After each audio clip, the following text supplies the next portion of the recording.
தமிழ்நாட்டினுடைய உரிமைகளை மீட்டெடுத்திருக்கக்கூடிய முதல்வராக நம்முடைய முதலமைச்சர் மாண்பு தளபதி அவர்கள் நல்லாட்சியை நடத்தி கொண்டிருக்கின்றார்கள்.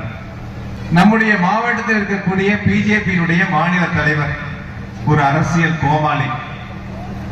கோமாளியா இல்லையா?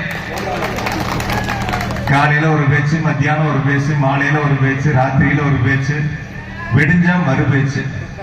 நேற்று என்ன பேசணும்னு இன்னைக்கு தெரியாது, இன்னைக்கு என்ன பேசணுங்கிறது நாளைக்கு தெரியாது. அவர் சொல்றாரு இந்திய பத்தி, மும்மொழி கொள்கையை பத்தி.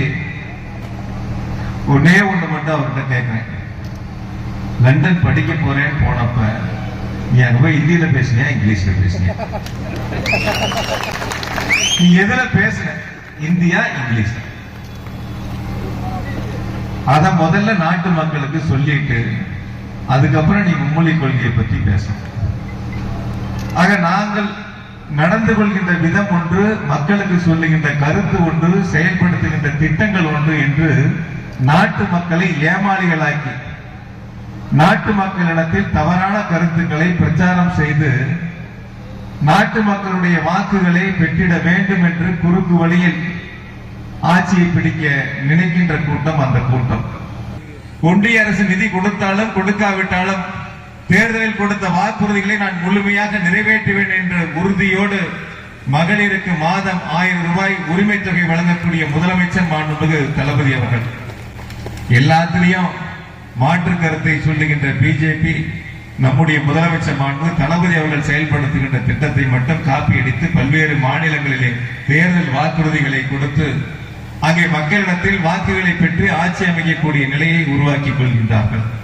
நம்முடைய முதலமைச்சர் மாண்பு தளபதி அவர்கள் மகளிருக்கு மாதம் 1000 ரூபாய் உரிமை தொகையோடு சேர்த்து அரசு பேருந்துகளில் கட்டணமில்லாத விடியல் பயண திட்டத்தை தொடங்கி வைத்து இன்று லட்சக்கணக்கான கோடிக்கணக்கான தாய்மார்கள் அரசு பேருந்துகளில் கட்டணமில்லாத பயண திட்டத்தை தொடங்கி கொண்டிருக்கின்றார்கள். அதே போல நான் முதல்வன், புதுமை பெண், மக்களை தேடி மருத்துவம், இப்படி பல்வேறு சிறப்பு திட்டங்களை முதலமைச்சர்கள் செயல்படுத்தி காலை உணவு திட்டம் தொடங்கி வரலாற்று சிறப்பு மிக்க திட்டங்களை முதலமைச்சர்கள் நாட்டிற்கு வழிகாட்டியாக, ஏன் இந்தியாவில் செயல்படுத்துவது மட்டுமல்ல உலகத்திலேயே பல்வேறு நாடுகள் செயல்படுத்தக்கூடிய அளவிற்கு சிறப்பு திட்டங்களை முதலமைச்சர்கள் செயல்படுத்திக் கொண்டிருக்கின்றார்கள். ஆனால் எதற்கு கண்டன பொதுக்கூட்டம்? எதற்கு கண்டன பொதுக்கூட்டம்?